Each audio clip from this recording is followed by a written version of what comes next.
안녕하세요. 만나서 반갑습니다. 여러분들과 생리학, 생화학을 같이 공부해 나갈 김지연입니다.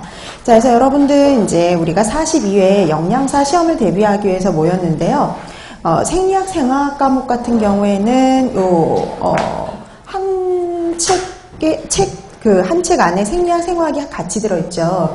그래서 이 과목 같은 경우에는 이제 보통 다른 과목이 두 달 동안 한 과목을 나가는 반면에요. 생리학, 생화학은 두 달 동안요, 이 생리학, 생화학을 같이 나가야 돼요. 그래서 생리학하고 생화학을 이렇게 해서 뭐 이렇게 하루에 조금씩 나눠서 나가다 보면 진도가 너무 지지부진하기 때문에요. 먼저 생리학을 먼저 하고요. 그 다음에 생화학은 그 후에 진행이 될 텐데요. 우리가 그러면 생리학, 생화학을 여러분들이 보통 학교 다니실 적에 한 학기 동안 생리학 공부하고 또 한 학기 동안 생화학을 공부했는데요. 그걸 한 달 만에 다 끝내야 돼요. 그래서 조금 버거운 감이 없지 않아 있어요. 그래서 수업 시간에 딴 얘기 하나도 할 시간도 없고요. 정말 수업만 내리 나가는 정말 빡빡하게 수업이 진행이 될 거고요. 그 다음에 또 이렇게 이 동영상 강의 촬영을 하다 보면 약간씩 딜레이 되는 것이 있기 때문에 이 한 달 내에 생리학을 생화학을 다 끝내기가 좀 힘들어요. 그래서 아마 생리학하고 생화학하고 한 번씩 보강을 한 번씩 이제 해야 될 거라고 보시면 돼요. 그래서 이렇게 생각하시면 돼요. 생리학도 5주차, 생화학도 한 5주차 정도의 강의가 진행이 된다라고 생각하시면 될 것 같습니다. 자, 그럼 이제 우리가 생리학, 생화학 이제 처음으로 들어가는데요. 이제 먼저 우리가 생리학을 공부하겠죠. 근데 여러분들도 뭐 다 알고 계시듯이요. 예전에는 딱 생리학, 생화학 이렇게 해가지고 각 과목당 몇 문제씩 이렇게 출제가 됐었거든요. 그래서 예전에는 생리학 20문항, 그 다음에 생화학 20문항이 따로 출제가 됐지만 2년 전부터는 이제 합쳐서 나오기 시작을 했죠. 그래서 영양학하고 생화학이 함께, 그 다음에 식사요법과 생리학이 함께 출제가 되고 있어요. 그래서 영양학 및 생화학 같은 경우, 영양학 및 생화학하고 그 다음에 식사요법, 생리학, 영양교육을 합쳐서 우리가 1교시 시험이라고 얘기를 하거든요. 근데 우리가 그 1교시 시험 중에서 보면은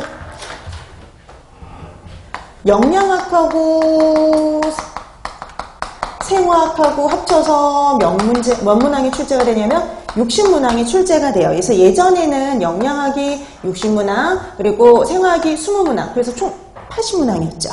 근데 그게 몇 문항으로 줄은 거냐면 60문항으로 줄었어요. 그래서 이게 이제 그 시험 문제가 이제 얼마 정도 출제가 되느냐, 이건 이제 시험을 치고 온 이제 학생들의 그 기억에 의해서 이제 우리가 보통 복원을 하는데, 보통 이제 보면 생화학 같은 경우에는 한 12문제에서 15문제. 그러니까 생리학도 마찬가지라고 보시면 돼요. 그래서 12문항에서 15문항. 그래서 학생들의 기억이 정확하지 않기 때문에 그 정도로 예상을 하고 있어요. 그래서 그 정도 이제 그 생화학이 출제가 된다라고 보시면 되겠고요. 그 다음에 이제 영양교육, 그 다음에 식사요법 및 생리학, 얘네들이 및 생리학이라고 해서 이 두 과목이, 그러니까 영양교육은 확실히 나누어져 있고요. 그 다음에 식사요법 및 생리학이 좀 섞여 있다라고 보시면 돼요. 그런데 어떻게 됐든 출제자가 좀 다르기 때문에 분명히 얘네들은 분리해서 시험 문제가 나올 겁니다. 근데 이런 식사요법 및 생리학 같은 경우 이제 이 전체 다 합쳐서 몇 문항이냐면 60문항 정도예요. 그러니까 여기서도 마찬가지 식사요법이 주로 많이 출제가 되고요. 생리학이나 영양교육 같은 경우는 이제 문항수가 좀 적겠죠. 그래서 얘도 마찬가지로 12문항 정도에서 15문항 정도. 그러니까 이 생리학은 좀 더 적게 나올 수도 있어요. 왜냐면 여기 과목이 몇 개예요? 네, 세 과목으로 이렇게 나눠져 있다 보니까 얘는 한 12문항 정도, 많이 나와봤자 12문항 정도라고 생각하시면 될 것 같습니다. 자, 그래서 이렇게 해서 우리가 여러분들이 1교시를 시험을 보는데 1교시가 120문항이잖아요. 120문항이지만 시험 시간은 몇 분이냐면 100분이에요. 그러니까 우리가 시험 시간이요, 문항수보다 훨씬 적죠. 그렇기 때문에 문항이 되게 길고 장황한 문제보다는 간결하고 짧은 단답식의 문제가 되게 많이 출제가 된다고 보시면 돼요. 그러니까 무조건 다 단답식은 아닌데 중간중간에 좀 긴 문항도 있고, 그 다음에 좀 대다수가 좀 짧게 끝나는 간결한 문장의 문항이 훨씬 좀 많이 배치되어 있다라고 보시면 돼요. 거기에서 이제 그래서 이제 100분 동안 여러분들이 120문항의 문제를 다 풀고 마킹까지 다 해야 되니까 아주 되게 고난이도의 문제가 막 되게 많이 나오거나 그렇게 하지도 않고, 그 다음에 또 이렇게 장황하게 되게 긴 문항도 많이 나오는 편은 아니라고 보시면 돼요. 자, 이렇게 해서 시험 문제가 구성이 되어 있는데요. 여러분들도 다 아시겠지만 모든 과목은 다 과락입니다. 그렇기 때문에 다 40% 이상은 맞아야 되고요. 근데 솔직히 과락 때문에 떨어지는 것보다는요. 전체 60%가 안 돼서 떨어지신 분들이 훨씬 더 많아요. 여러분들도 다 알겠지만 1교시가 120점 만점, 그 다음에 2교시가 100점이죠. 그래서 총 220점 만점이에요. 그래서 220점 중에서 여러분들이 60%, 132점을 맞아야지 합격을 할 수가 있습니다. 근데 이제 요게 안 돼가지고 이제 떨어지시는 분들이 이제 대다수라고 생각하시면 될 것 같아요. 근데 문항이요, 아주 어렵게 나오진 않아요. 예전에 이제 공청회를 거치기 전에 우리가 이렇게 어떤 데에서 어떤 수준의 문제를 내겠다라는 게 아직 이렇게 정해지지 않았을 적에는요, 심지어 합격률이 50%도 안 될 때가 있었어요. 한 43% 이렇게 합격률이 엄청 낮을 때도 있었거든요. 근데 이제 공청회 자료 발표하면서 우리가 어디에서 시험을 낼 거고, 그 다음에 어느 정도 수준의 시험 문제를 출제하겠다라고 이제 발표를 한 다음부터는 기준이 생겼기 때문에요. 합격률이 거의 비슷비슷해요. 그래서 50대 후반에서 60대 사이라고 보시면 돼요. 그래서 55%에서 65% 사이로 합격률이 보통 이제 결정이 되는데요. 요즘엔 거의 60%대라고 보시면 됩니다. 65%까지는 안 가지만 한 64% 정도대, 그 정도의 합격률이에요. 그러니까 41회, 40회, 그러니까 이제 작년이 41회였잖아요. 40회, 41회 다 64% 정도예요. 그러니까 이게 바뀌고 나서잖아요. 바뀌고 나서 계속 64% 정도대가 됩니다. 그러니까 220점 되고 나서. 그 다음에 그 전에가 막 58%도 있었고 하긴 하는데, 요즘은 거의 60%대다라고 생각하시면 돼요. 그래서 문제가 아주 어렵게 나오는 편은 아니에요. 그래서 여러분들이 열심히만 하시면 충분히, 합격을 하실 수가 있고요. 그 다음에 또 여러분들이 간과해서는 안 되는 게, 그러면 이제 문제집 보고 문제다 외우면 될 것 같다, 이렇게 생각하지만 또 문제집에 있는 문제하고 유사한 문제도 나오지만요. 전혀 문제집하고 관련 없는 문제들도 되게 많이 나와요. 그래서 여러분들이 문제답만 외워가지고는 좀 식사요법도 그렇고 영양학도 그렇고 단순한 문제는 풀 수 있지만 생각을 요하는 문제는 거의 풀 수가 없거든요. 그래서 기본적인 걸 알아야지만 문제를 풀어나가실 수가 있으세요. 그렇기 때문에 이론은 반드시 공부하는 게 좋고요. 그 다음에 또 한 가지, 식사요법하고 생리학이 묶여있죠. 그 다음에 영양학하고 생화학이 묶여있죠. 이게 다 이유가 있거든요. 그러니까 여러분들이 식사요법이라는 건 질병에 따라서 어떻게 식사를 줄 것인지를 공부하는 거잖아요. 근데 그러면 이 사람이 어떤 질환이 있는데 그 질환이 발생했을 때 어떤 증상들이 나타나고 어떤 문제가 생기는지는 기본적으로 생리학을 알아야지만 같이 연계가 되거든요. 그래서 두 과목이 같이 연계가 되어 있는 겁니다. 그래서 여러분들이 식사요법을 공부할 때 생리학을 같이 공부해 주시는 건 기본이라고 보시면 될 것 같아요.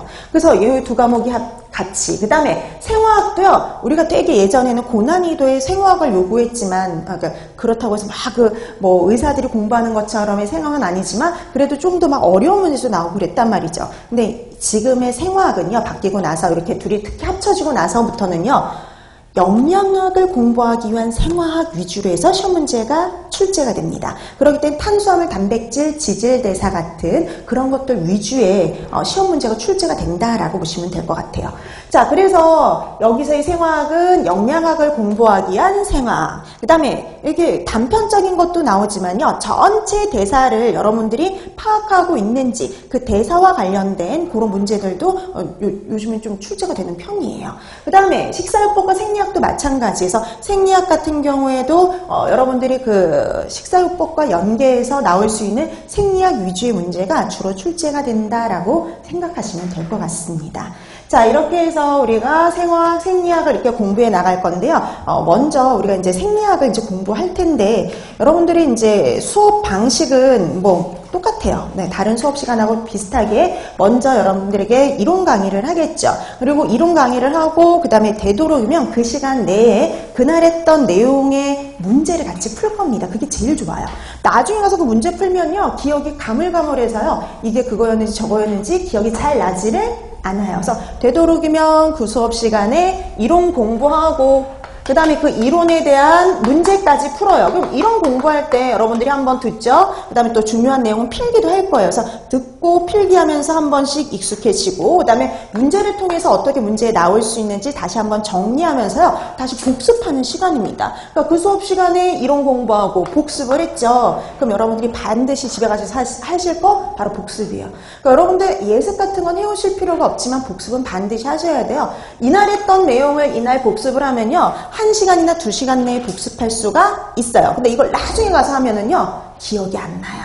그래서 복습을 하는데 몇 배의 시간이 더 걸릴 수밖에 없어요. 기억을 되살려야 되니까. 그래서 되도록이면 그날 했던 내용은 그날 집에 가셔서 꼭 복습을 해주시고요. 그럼 여기에서 이게 끝나는 게 아니라요. 그 다음이 있어요. 우리가 그 다음 시간에 오면은요.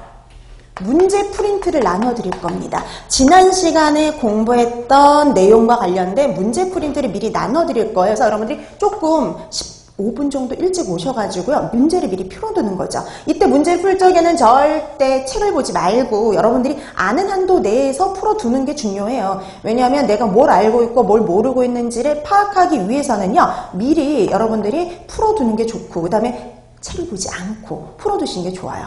그렇게 되면은 이제 수업 시간에 이제 문제 답을 가르쳐 드릴 거거든요. 그럼 이제 답을 확인하면서 본인이 아는 거, 모르는 거, 그 다음에 좀 더 보충해야 될 것들이 나와요. 그럼 요걸 통해서 잘못 알고 있었던 것이나 좀 더 보충해야 될 것을 보충해 두면 되는 거죠.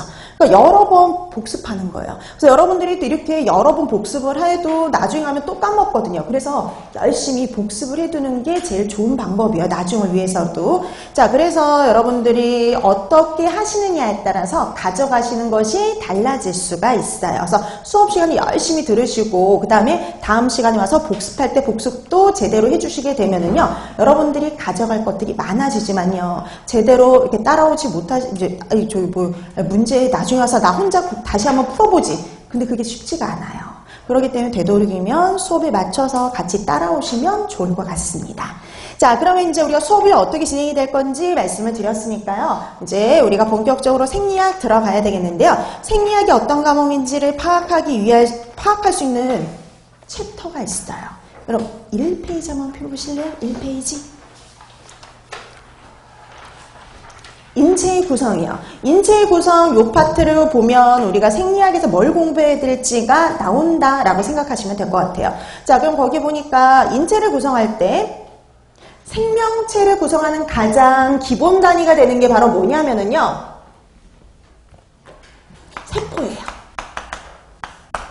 가장 기본 단위가 되는 게 세포예요. 세포. 자, 그래서 이런 세포, 그러니까 우리 사람도 마찬가지고요. 동물도 마찬가지, 식물도 마찬가지. 생명체를 구성하는 가장 기본 단위가 되는 건 세포라고 보시면 돼요. 자, 그래서 이런 사람도요, 그러니까 여러분들도 한 60조에서 한 100조 사이의 세포로 구성이 되어 있는 거예요. 근데 이런 세포들이 모입니다. 형태라든지 기능이 비슷한 세포들끼리 모여요. 그래서 형태라든지 기능이라든지 이런 이것들 비슷한 세포들끼리 모여서 뭘 만드냐? 조직을 만들어요. 조직. 자, 조직을 만들고 그 다음에 이런 조직에는 또 여러분 책에 보니까 어떤 조직이 있다라고 나와 있느냐면요. 상피 조직,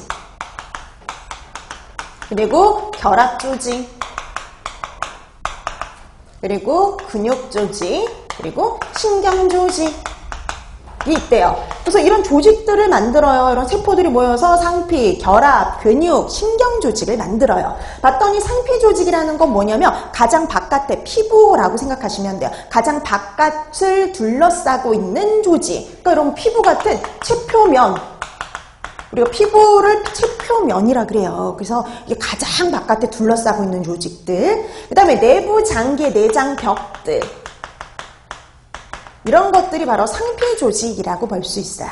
자, 그 다음에 결합 조직이라고 나와 있죠. 결합시킨대요. 말 그대로 생각하시면 돼요. 결합을 시키는 거예요. 그래서 여러분 책에 나와 있죠. 조직과 기관 사이에 간격을 채운다든지 연결시켜주는 조직이에요. 연결. 자, 그래서 콜라겐, 엘라스틴, 그 다음에 연골, 뼈, 그리고 혈액이요. 그럼 혈액이라는 건 혈관 안을 다 뭐하고 있어요? 채우고 있잖아요. 이런 것들이 바로 결합 조직이에요. 그래서 이 결합 조직에 특이하게 누가 들어가냐면 혈액이 들어갑니다. 혈액. 그래서 혈액, 그 다음에 뼈, 이런 애들이 바로 대표적인 결합 조직이에요. 자, 그 다음에 근육 조직 있죠. 근육. 자, 여러분 근육 조직도 우리가 뒤에 가서 그냥 짧게 공부할 거예요. 이제 얘는 이제 중요도가 떨어졌는데, 여러분 이 근육 조직, 근데 이걸 안 하고 근육 조직을 안 하고 넘어갈 수 없는 게 뭐냐면 심장도 근육으로 되어 있고요. 그 다음에 우리 내부 장기, 위, 소장, 대장도 근육 조직이 있어요. 그렇기 때문에 기본적으로 근육에 대해서 알고 계셔야 되거든요. 근데 지금은 뭐 하나만 알고 계시면 되냐면 수의근과 불수의근이라는 단어를 구분만 하실 수 있으면 돼요. 이걸 구분하기, 이 두 가지를 구분만 하실 수 있으면 돼요. 자, 여러분 수의근 하면요, 내 의지대로 움직일 수 있는 근육 이렇게 생각하면 돼요. 그러니까 내 의지대로, 내 마음대로 움직일 수 있는 근육 이렇게 생각하면 돼요. 내 마음대로 움직일 수 있는 근육이 수의근. 그러면 불수의근 하면은 말 그대로요, 내 의지대로 움직일 수 없는 근육, 내 마음대로 움직일 수 없는 근육 이렇게 생각하시면 돼요. 이 두 가지 단어의 의미를 구분하시면 돼요. 수의근, 내 마음대로, 내 의지대로 움직일 수 있는 근육. 그 다음에 불수의근 하면 내 의지대로 움직일 수 없어요. 내 마음대로 움직일 수 없는 근육. 이렇게 구분해 두면 돼요, 지금은.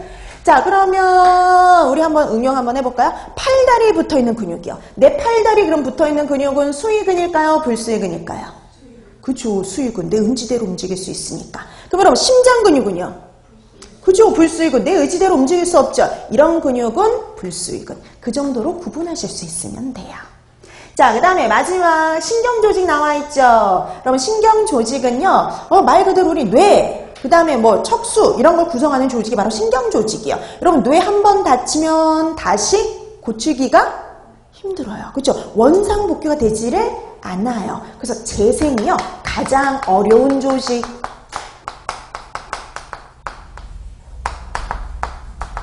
그래서 재생이 제일 어려운 조직이에요. 뇌 한 번 다치면 끝이거든요, 뇌 같은 경우는. 그래서 재생이 가장 어려운 조직이 바로 신경조직이에요.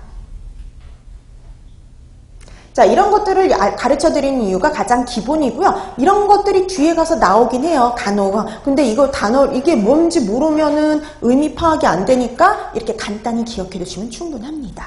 자, 그 다음에 이런 조직들이 모여요. 이런 상피, 결합, 근육, 신경 조직이 모여가지고 뭘 만드냐?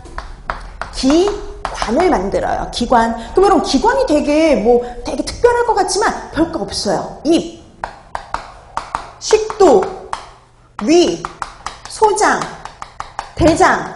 다 여러분들이 뭐예요? 알고 있는 것들이죠. 우리 몸을 구성하는 기관들이 이런 것들이에요. 그 다음에 기도, 기관지, 폐, 이래요. 이런 것들이 다 뭐냐면은 기관에 해당이 됩니다. 근데 여러분 이런 기관들이 또 모여서 뭘 만드냐? 개를 만들어요. 개, 기관개를 만듭니다. 뭐 개 내지는 기관개. 자, 기관이 모여서 기관개를 만드는데요. 여러분 봤더니 얘네들을 묶을 수가 있어요. 입, 식도, 위, 소장, 대장.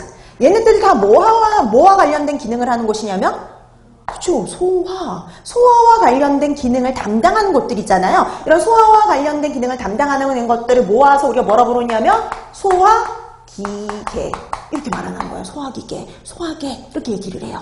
그 다음에 여러분 기도, 기관지, 폐 이거 뭐하고 관련 있을까요?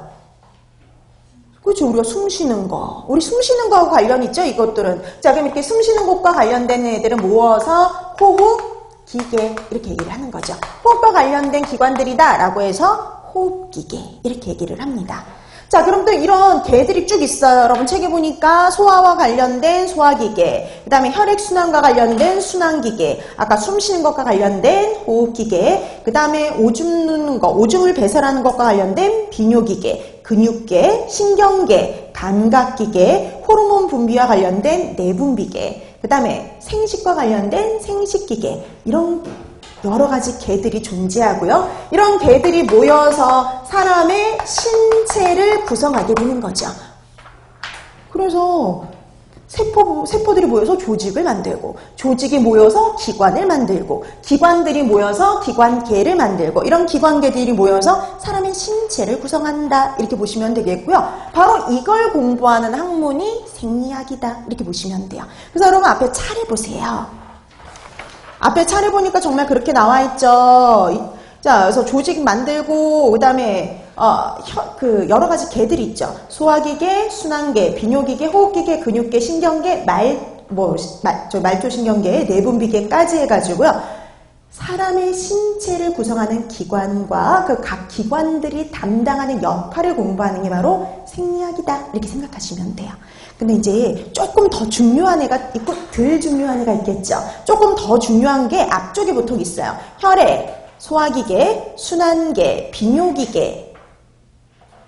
우리가 지금 이 구성되어 있는 것 중에 앞에 있는 그 부분이 더 중요해요. 그래서 혈액, 소화기계, 순환기계, 비뇨기계가 좀 더 중요하고요. 그 다음에 뒤에 있는 호흡기계, 근육기계, 신경계, 내분비계는 조금 더 중요도가 뭐예요? 떨어진다. 이렇게 보시면 돼요. 그럼 중요도가 떨어진 애 중에서 조금 더 중요한 애가 있겠죠? 호흡기계, 근육계, 신경계, 내분비계는 중요도가 떨어지는데 그 중에서 좀 더 중요한 건 내분비계. 그 다음에 가장 중요도가 떨어지는 건 근육계예요. 나중에 이제 공부할 때 비중을 조금 차이 둬서 공부하면 돼요. 앞에 있는 혈액, 소화기계, 심장, 비뇨기계는 좀 더 철저하게. 그 다음에 뒤에 있는 호흡기계, 근육계, 신경계, 내분비계는 좀 더 덜 공부해도 되는데 그 중에 내분비계는 조금 더. 그 다음에 근육계는 거의 그냥 문제만 통해가지고 파악하는 정도로만 해도 충분합니다. 나중에 가서는. 자, 그렇게 해서 여러분들이 공부를 해두시면 돼요. 그러니까 좀 더 중요하다는 건 뭐예요? 주로 시험에 나오는 파트 이렇게 생각하시면 되는 거예요. 자, 이렇게 해서 우리가 생리학을 준비해 두시면 되겠습니다. 자, 그럼 이제 우리가 본격적으로 진행이 돼야 되는데요. 여러분 우리 2페이지부터 보시면 되죠. 조직. 네, 여러분 솔직히 조직도 그냥 한번 이렇구나 하고 그냥 훑고 지나가시면 되는 파트예요. 자, 보세요. 자, 조직 아까 얘기했죠. 상피, 근육, 신경, 결합 조직 이렇게 나눴었잖아요. 그럼 여러분 우리 아까 했던 거 기억 한번 되살려 보실래요? 여러분 재생에 가장 어려운 조직은 어디였을까요? 그쵸, 신경 조직. 그 정도만 공부해 두시면 충분하죠. 그 다음 우리가 다음 장에 혈액을 배웠잖아요. 혈액도 조직에 해당이 됐죠. 혈액은 어떤 조직에 들어갔었을까요? 어디에 해당이 됐었냐면 결합 조직, 채워 넣는 조직, 채우거나 연결시켜주는 결합 조직에 해당이 됐었죠. 그래서 뼈, 혈액 이런 것들은요 결합 조직에 들어갔었어요. 그다음에 여러분 상피 조직이 뭐였는지 기억나죠? 피부 같은 체표면 그렇죠? 그런 것들이 상피 조직에 해당이 돼요. 근데 근육 조직에서는 단어 두 가지 구분하시면 됐죠. 수익은, 불수익은. 내 마음대로 움직일 수 있으면 수익은, 내 마음대로 움직일 수 없으면 불수익은. 그렇죠? 그 정도만 우선은 파악해 두시면 충분해요. 자, 일단 각 배역별 유래 구조물 나와 있는데 이런 거 볼 필요 없어요. 그 다음에 여러분 그 3번에 뼈 나와 있거든요. 우리가 뼈가 뒤에 가서 한 번도 나오지 않기 때문에 여기서 그냥 이거 보려고 잠깐 보는 건데요. 여러분 뼈도 조직에 들어갔죠? 여러분 아까 뼈가 어떤 조직에 들어갔다 그랬냐면 네, 결합 조직. 혈액과 함께 결합 조직이 들어가요. 자, 이런 뼈는 체중의 한 15%를 차지하는데요. 우리 몸을 지탱해줘요. 그러니까 지금 이렇게 서 있을 수 있는 거, 여러분들이 똑바로 앉아 있을 수 있는 게 바로 누구 때문이냐면 뼈 때문에 그래요. 우리 몸을 지지해줍니다. 그 다음에 보호해주죠. 여러분 우리 갈비뼈라고 일명 말하는 늑골들, 내부 장기들을 뭐 해주냐면 보호해줘요.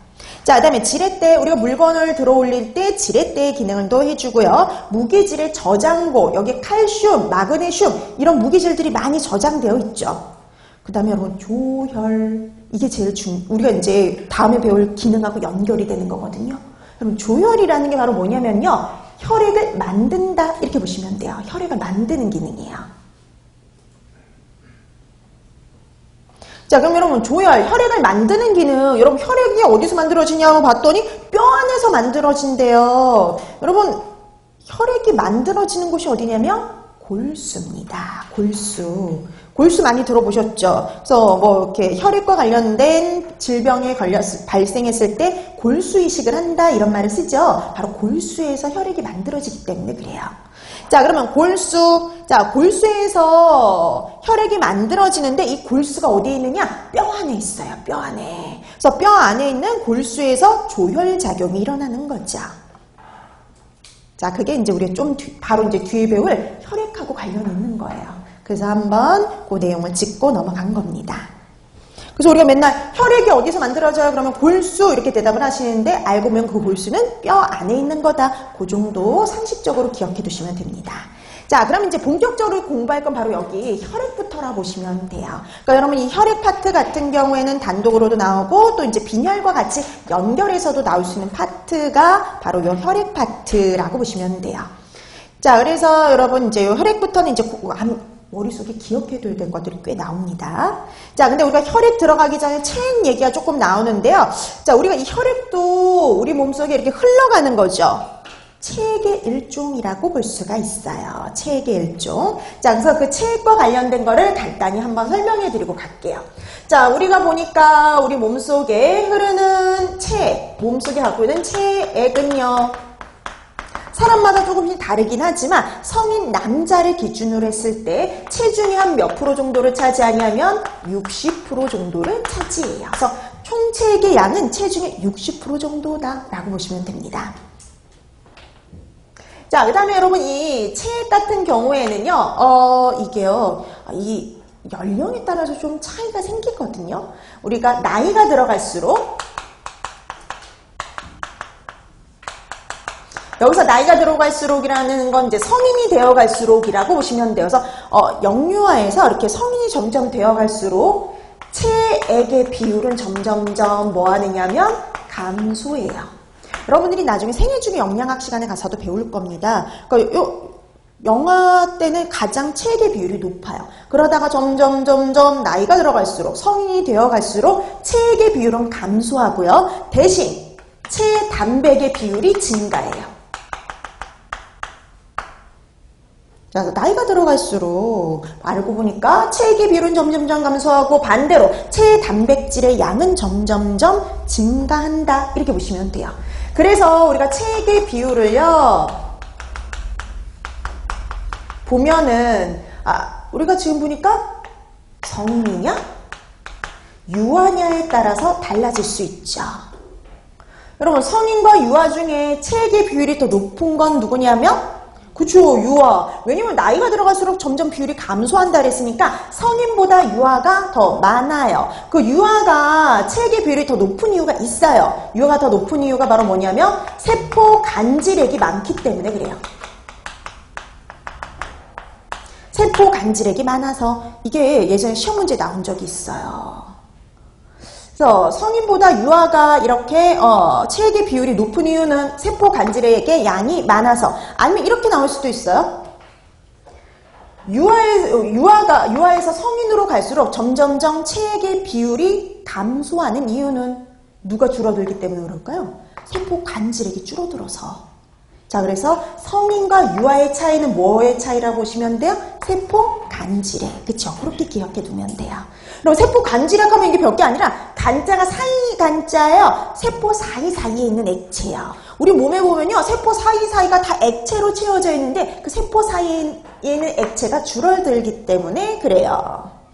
자, 그 다음에 남자와 여자에도 차이가 있어요. 남자와 여자 중에 더 수분의 비율이 많은 건 남자요. 이거는요. 체내 지방질 부피차예요.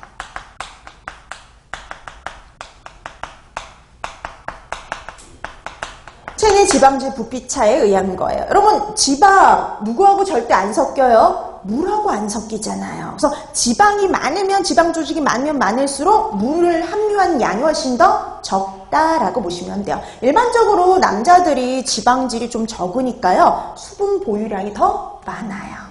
자, 그 차이다라고 보시면 됩니다. 자, 그렇게 해서 체액의 비율에 어떤 이렇게 변화가 생기는지 어떤 차이가 있는지 그거 알아두시면 돼요. 남자와 여자 중엔 남자가, 그 다음에 성인과 유아 중에는 유아가 더 체액의 비율이 높다 이렇게 기억해 두세요. 그 이유도 같이 기억해 두시고요. 자, 그 다음에 체액은 또 이렇게도 나옵니다. 세포 내액과 세포 외액으로요. 세포 내액과 세포 외액으로 나누는데요. 그럼 세포 내액은 말 그대로 세포 안쪽에 있는 액체 이렇게 생각하시면 되겠고요. 세포 외액은요. 세포 바깥에 있는 액체 이렇게 생각하시면 돼요. 그럼 여러분 우리가 총 이제 남자 성인을 기준으로 했을 때 체액의 양이 60%라고 얘기를 했죠. 그 60% 중에 세포 내액의 양은 40%. 우리 생각해봤을 때 세포 바깥에 액체가 더 많을 것 같거든요. 근데 의외로 내액이 더 많아요. 왜냐면 사람 아까 그랬죠. 세포로 구성이 되어 있어요. 그래서 60조에서 100조 정도의 세포로 구성이 되어 있다 보니까 세포 안에 있는 액체들이 대다수입니다. 40%. 그럼 나머지 20%가 뭐냐면 세포 외액 이렇게 보시면 돼요. 근데 이것만 기억하는 게 아니라 세포 내액에 많은 이온, 그 다음에 세포 바깥에 많은 이온도 같이 기억을 해주셔야 되는데요. 자, 우리가 보면은 이 체액이라는 거는요, 우리 몸속에 있는 액체는요, 맹물하고 달라요. 맹물하고 달라요. 그래서 여러분들 왜 병원에 가면은 이렇게 상처 같은 거 있을 때 상처 이렇게 씻어줄 때 그냥 맹물 쓰지 않아요. 보통 뭐 이용하냐면 식염수 이용하죠. 그 이유가 바로 우리 몸의 체액하고 똑같은 그 농도를 갖고 있기 때문에 그래요. 그래서 여러분 체액과 동일한 농도를 갖고 있는 게 바로 여러분들이 알고 있는 식염수들. 식염수가 바로 뭐냐면 소금 섞어 놓은 거죠. 0.9% NaCl 용액이에요. 그 다음에 포도당액도 돼요. 5% 포도당액. 얘가 바로 링거액이죠. 링거액. 그러니까 여러분 우리 링거액 같은 거 혈관에 그대로 주사를 하죠. 그렇게 그대로 주사할 수 있는 이유는요. 우리 체액의 농도와 동일하기 때문에 그래요. 만약에 체액의 농도와 동일하지 않으면 문제가 발생하거든요. 그래서 체액의 농도와 동일한 링거액, 이게 바로 5% 포도당액이에요. 자, 그러면 우리 체액은 보니까 이게 그냥 맹물이 아니라 농도가 그러니까 여러 가지 이온들이 녹아있는 상태입니다. 근데 보니까 세포 내액에 많은 이온과 세포 외액에 많은 이온이 좀 달라요. 세포 내액에 많은 이온은 누구냐? 칼륨 이온이에요. 칼륨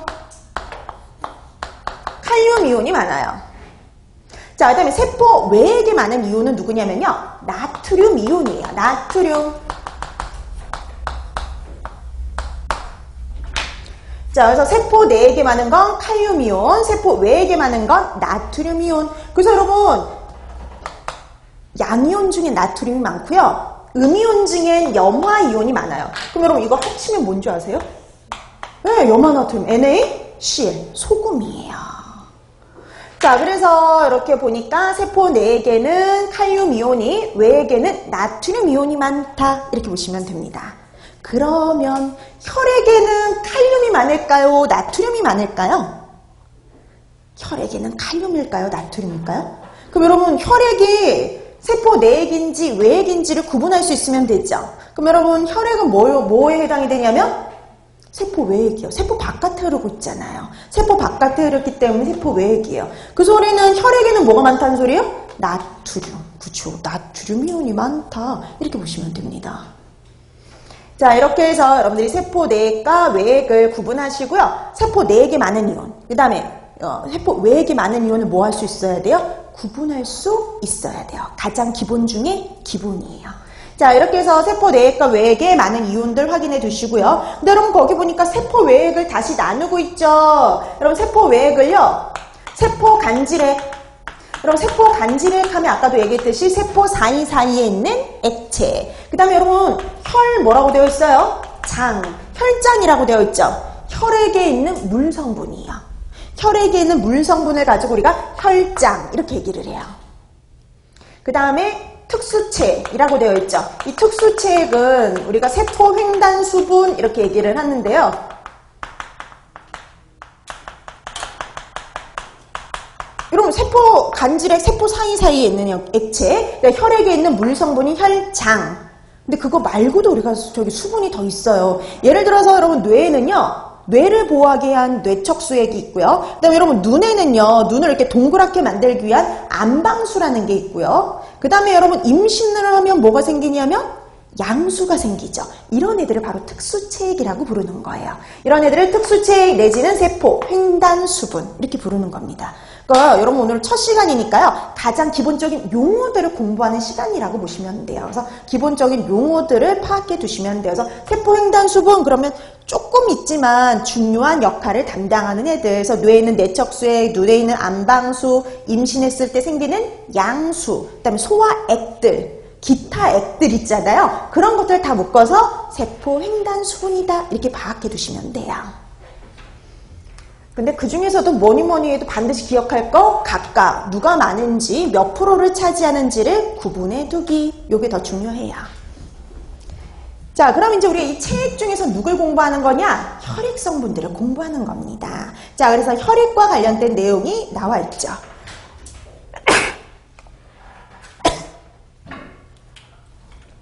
자, 그래서 우리가 요 혈액과 관련된 것들을 공부해 두셔야 되는데, 여러분 보니까 요 혈액이라는 성분은요, 전체 체중의 몇 프로를 차지한다고 되어 있냐면 8%. 체중의 8% 정도를 차지를 해요. 그래서 체중의 8%를 차지하는 혈액 같은 경우에는요, pH가 7.4 정도 됩니다. 오, pH가 7.4예요. 우리 보통 pH가 딱 중성이면 pH가 얼마예요? 7이죠. 7에서 약간 알칼리성으로 치우쳐져 있는 거라 보시면 돼요. 완벽한 중성은 아니고 pH가 7.4 정도입니다. 그래서 약간 알칼리성 쪽으로 치우쳐져 있어요. 이게 정상 pH요. 그럼 만약에 이게 pH가 이거보다 조금 낮아지죠? 목숨이 위험해질 수도 있어요. pH가 7, 6.9만 돼도 위험해질 수 있어요. 자, 그래서 항상 이 정도를 유지한다 라고 보시면 되는데, 여러분들이 이 혈액과 관련해서는 혈액의 성분들을 알아두셔야 됩니다. 자, 여러분 거기 책에 보니까 우리가 혈액의 성분을요, 유형 성분과 그 다음에 혈장으로 나누고 있죠. 여러분 유형 성분이다 라고 하는 거는요, 말 그대로 생각하시면 돼요. 형태가 있는 것들. 이렇게 보시면 돼요. 형태가 있는 것들. 자, 이런 형태가 있는 것과 형태가 없는 혈장으로 나누어져요. 자, 그럼 여러분 보니까 혈액은요, 가만히 있는 게 아니라 흘러가야 되죠. 흘러가야 되니까 혈장, 액체 성분이 더 많아요. 그래서 보통 혈장은 8% 중에 5%가 혈장, 나머지 3%가 형태가 있는 유형 성분이에요. 근데 여러분 이 유형 성분이 바로 여러분들이 알고 있는 적혈구, 백혈구, 혈소판 이런 것들입니다. 그러니까 여러분 유형 성분 하면 혈구들 이렇게 생각하시면 돼요. 혈구. 자, 그래서 혈액은요, 알고 보면 혈구와 혈장으로 구성이 되어 있다. 그래서 혈구와 혈장이 합쳐져서 혈액 이렇게 얘기를 하는 거예요. 형태가 있는 혈구와 그 다음에 형태가 없는 물로 되어 있는 혈장 두 가지가 합쳐서 혈액이다. 이렇게 얘기를 해주시면 되죠. 자, 근데 여러분 혈구가 여러분들이 알고 있는 적혈구, 백혈구, 혈소판이잖아요. 근데 여러분 이거를 어떻게 알고 계셔야 되냐? 그냥 적혈구, 백혈구, 혈소판이 아니라 누가 크기가 제일 큰지, 누가 제일 많은지 그렇게 알아두셔야 되거든요. 자, 그러면 수로 따졌을 때 제일 많은 거. 여러분 적혈구, 백혈구, 혈소판 중에 제일 많은 건 뭐냐면 적혈구예요. 여러분 피가 무슨 색이에요? 빨간색이죠. 그래서 빨간색을 띠는 이유는요, 적혈구가 많아서 그래요. 붉은색을 띠고 있는 적혈구가 가장 많으니까 피도 붉은색이야. 그럼 적혈구 다음으로 많은 거 누구냐? 백혈구 같죠? 아니요, 혈소판이에요. 그리고 백혈구입니다. 그래서 여러분 나중에 가서 우리 뒤에 가서 공부하겠지만 오늘 배우겠지만요, 백혈구가 하는 역할이 면역, 식균작용 이런 것들이요. 균 잡아먹고 그 다음에 우리 몸의 면역, 항체를 만드는 역할을 하거든요. 그러니까 평상시에는 양이 상당히 어떠냐? 적어요. 그런데 백혈구가 많아졌다 이러면 여러분들이 병들었다는 소리예요. 아프다는 소리입니다. 여러분들이 뭐 균이 침투하거나 이렇게 했을 때 문제가 되는 거 그렇게 해요. 그래서 백혈구가 가장 양이 적다 이렇게 보시면 됩니다. 평상시에. 그래서 여러분 오히려 백혈구가 많아지면요, 좋은 게 아니에요. 여러분들이 아프다는 소리입니다. 자, 그 다음에 크기로 따졌을 때 제일 큰 거는 누구냐면은요, 백혈구예요. 크기가 제일 커요. 백혈구가 가장 크기가 크고요. 그 다음이 누구냐면 적혈구, 그리고 혈소판의 순서예요. 그러니까 혈소판은 말 그대로 생각하시면 돼요. 작은 판때기예요. 그래서 크기가 제일 작다 이렇게 보시면 됩니다. 자, 이렇게 해서 여러분들이 누가 제일 많은지, 누가 크게 제일 큰지 이 정도는 기본적으로 알고 계셔야 돼요. 자, 그 다음에 이제 물 성분 한번 봐야죠. 근데 여러분 물 성분 우리 볼 필요가 있나? 이렇게 생각하지만요, 물 성분 중에 봐야 될 게 있어요. 그러니까 여러분 혈장은 거의, 그러니까 물로 되어 있죠. 주성분이 물이에요. 그래서 혈장은 주성분이 물인데 90% 이상이 물입니다. 그럼 90% 이상의 물을 공부할 필요는 없죠. 그럼 뭘 공부해야 되느냐? 이 혈장의 7%를 차지하고 있는 물질이 있어요. 혈장의 7%를 차지하고 있는 혈장 단백질. 혈장에 녹아있는 단백질 성분이 있어요. 이 단백질을 꼭 기억해야 돼요. 얘네들이 주요한 역할을 담당을 하거든요. 자, 그럼 혈장에 들어있는 단백질 요거는요. 딱 3개예요. 딱 3개. 그 3가지의 이름을 알아두셔야 되는데요. 지금은 딱 이렇게만 알아두시면 돼요. 알부민, 그리고 글로불린, 그리고 피브린, 노겐. 이게 뭐냐면요. 딱 요 순서대로 기억하셔야 돼요. 왜냐? 이게 많은 거 순서예요. 그러니까 알부민 제일 많고요. 혈장 단백질 중에. 그 다음에 글로불린, 그리고 피브린, 노겐의 순서예요. 자, 그래서 혈장 단백질은 알부민, 글로불린, 피브린, 노겐이 있다. 이 정도 알아두시면 돼요. 이게 많은 순서예요. 그래서 제일 많은 게 알부민이고요. 제일 적은 게 피브린, 노겐이에요. 자, 근데 우리가 이 기능은 뒤에 가서 자세히 공부할 텐데 한 가지를 하나 짚고 넘어가야 될 게 있어요. 여러분, 우리 거기 책에 보면은 4페이지에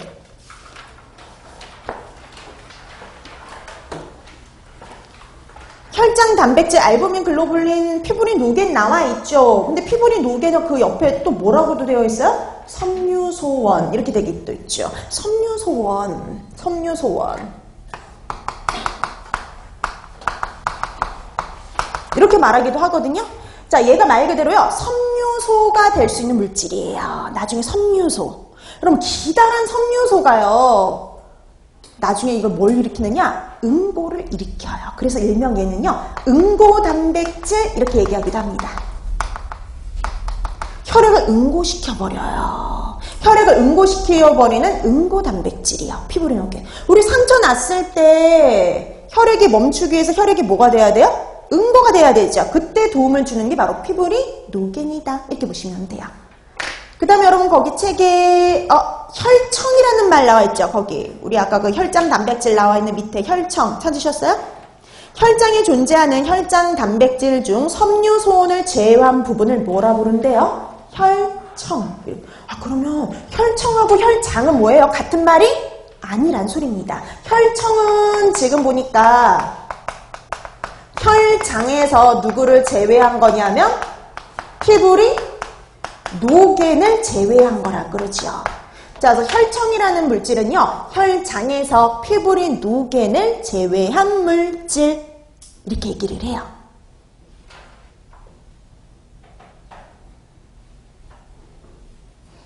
자, 그래서 혈청이라는 성분은요. 혈장에서 피브린, 노겐을 제외시킨 것 이렇게 보시면 돼요. 그럼 여러분 이거 한번 생각해 보실래요? 여러분 우리가 혈액을 이렇게 방치했을 때요. 여러분 혈액을 방치하면은요. 응고가 일어나요. 여기 밑에 응고가 되고 위에 뜨는 맑은 상층액이 생기거든요. 혈액이 응고되고 위에 뜨는 맑은 상층액을 가지고 뭐라 그럴까요? 혈장이라 그럴까요? 혈청이라 그럴까요? 그죠. 요거는 혈청입니다. 혈청이라고 얘기를 해요. 아까 피브린, 노겐이 뭐에 관여한다 그랬어요? 혈액 응고에 관여한다 그랬죠. 얘가 바로 혈액 응고에 관여하니까요. 요 부분이 응고되어 있는 곳에 피브린, 노겐이 여기 함유되어 있는 거죠. 그러면 혈장에서 피브린, 노겐을 이렇게 응고된 피브린, 노겐을 제외한 물질을 가지고 뭐라 그러냐면 혈청이라고 얘기를 해요. 이게 여러분 시험 문제에 나왔던 거예요. 혈액을 방치했을 때 혈액이 응고되고 위에 뜨는 맑은 상층액을 뭐라 그러느냐 이게 시험 문제였어요. 그러니까 여러분이 되게 뭐예요? 기본적인 단어를 물어보는 시험 문제도 출제가 돼요. 그래서 일일이 여러분들에게 기본 단어를 가르쳐드린 이유, 기본 단어를 강조하는 이유는요. 여러분들이 나중에 공부하실 때 식사요법에서도 필요한 것들을 가르쳐드리는 것기도 하지만요. 또 이렇게 기본적인 것들이 여러분 시험 문제로 출제가 됩니다. 그래서 기본적인 단어들, 용어들 알아두시는 거 기본 중에 기본이에요. 자, 그래서 혈액이 응고되고 위에 뜨는 맑은 상층액을 가지고 우리가 혈청 이렇게 부른다라고 보시면 돼요. 그래서 혈청이라는 성분은요. 혈장에서 누구 제외시키면 돼요? 피브린, 노겐. 그럼 여러분 우리가 혈장 단백질 하면 알부민, 글로불린, 피브린, 노겐이잖아요. 그럼 혈청 단백질을 찾아보세요. 알부민하고 누구예요? 글로불린. 누군 제외됐어요? 피브린 노개는 제외시켰으니까요. 혈청에 남아있는 거는 알부민하고 누구밖에 없어요? 글로불린. 그래서 우리가 알부민, 글로불린 합쳐서 혈청 단백질 이렇게 얘기를 하는 겁니다. 자, 그래서 이렇게 기본적인 용어, 단어들 알아두시면 되겠습니다. 자, 그 다음에 이제 나와 있는 게 혈액의 일반적인 기능인데요. 이제 드디어 이제 본격적으로 혈액 성분 들어가기 전에 마지막 공부할 거 혈액의 일반적인 기능이 나와 있는데 이건 한번 읽어두시면 충분해요. 자, 혈액의 일반적인 기능 요건 한번 읽어두시면 되는데 되게 많죠. 우리가 1번부터 11번까지 되게 많아요. 근데 이걸 딱 4가지로 분류할 수가 있어요. 혈액의 기능을 보니까 4가지로 분리가 가능해요.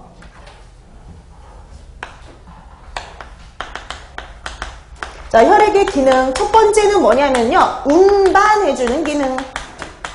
그러니까 혈액이 흘러가죠. 흘러가기 때문에 여러 가지를 운반시켜줄 수 있는 기능이 있어요. 기본적으로 누굴 운반할 수 있느냐? 산소, 이산화탄소. 우리 몸에 필요한 산소, 필요 없는 이산화탄소를 배출하기 위해서 산소, 이산화탄소를 운반을 해요. 그 다음에 또 뭐가 필요하니? 우리한테 영양소 필요하죠. 이런 영양소, 노폐물을 운반을 합니다. 그래서 산소, 이산화탄소, 그 다음에 영양소, 노폐물, 그리고 또 하나 호르몬이요. 우리 호르몬 하면 어떤 다른 곳을 통해서 운반이 될 것 같지만 혈액이 운반해줘요. 호르몬도. 자, 이런 것들을 운반해주는 게 바로 혈액입니다. 그 다음 두 번째, 조절 기능이 있어요. 자, 우선 첫 번째 뭘 조절해주냐? 체온 조절이요. 그래서 여러분 혈액을 너무 많은 양의 혈액을 얻게 되면 저체온증이 온다 그러죠? 체온 조절이 중요해요. 그 다음에 혈액 성분 중에 pH를 조절해줘요. 혈액의 pH가 아까 7.4 정도 되는데 그렇게 항상 일정하게 유지되도록 도움을 줘요. 자, 그 다음에 삼투압. 우리 이제 삼투압이란 단어가 앞으로도 계속 나올 텐데 이 삼투압을 또 조절도 해주고요. 자, 그 다음에 또 뭐를 조절해주냐? 삼투압을 조절함으로써 체액량, 혈액량 조절이 가능하고요. 그 다음에 체액량과 함께 혈압 조절을 해요. 그래서 우리가 요 3가지 있죠. 삼투압, 체액량, 혈압. 이건 항상 같이 3가지를 세트로 묶어서 항상 같이 다닐 거예요. 앞으로 이게 계속 나올 거거든요. 삼투압, 체액량, 혈압 요 단어들은 나올 때 보면 다 항상 같이 나온다라고 보시면 돼요.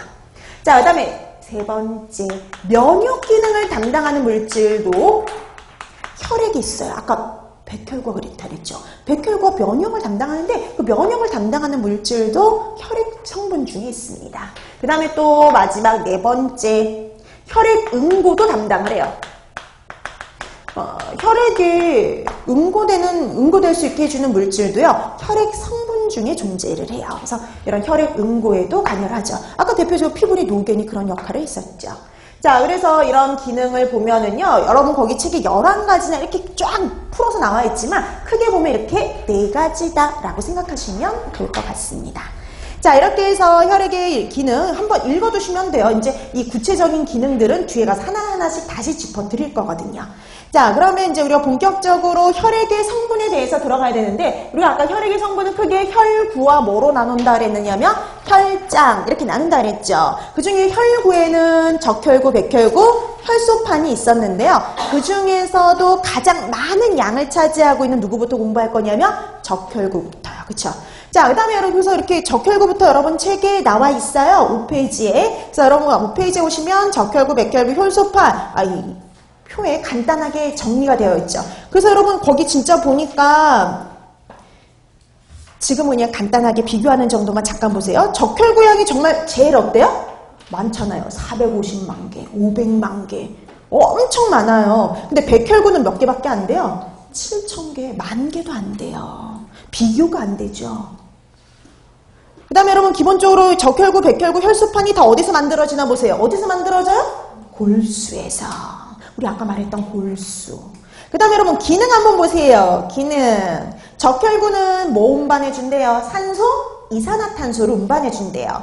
백혈구가 하는 역할은 식균작용, 항체 형성, 이게 바로 면역이에요. 그래서 식균과 면역작용을 담당을 하죠. 그 다음 혈소판은 뭘 담당한대요? 혈액 응고를 담당한대요. 그러니까 우리가 본격적으로 들어가기 전에 대략적인 것들을 본 겁니다. 우리가 이제 이거를요, 좀 더 구체적으로 공부를 할 거예요. 그래서 적혈구, 백혈구, 혈소판. 그래서 적혈구가 좀 더 중요하고요. 그 다음이 백혈구, 그 다음이 혈소판은 이렇게 단독으로 거의 시험 문제가 나온 적은 없어요. 근데 이제 적혈구나 백혈구는 단독으로 문제가 종종 나온다라고 보시면 될 것 같습니다. 자, 그럼 이제 우리가 이제 적혈구부터 공부를 해야 되는데요. 적혈구와 관련된 것부터는 조금 쉬고 나서 본격적으로 들어가도록 할게요.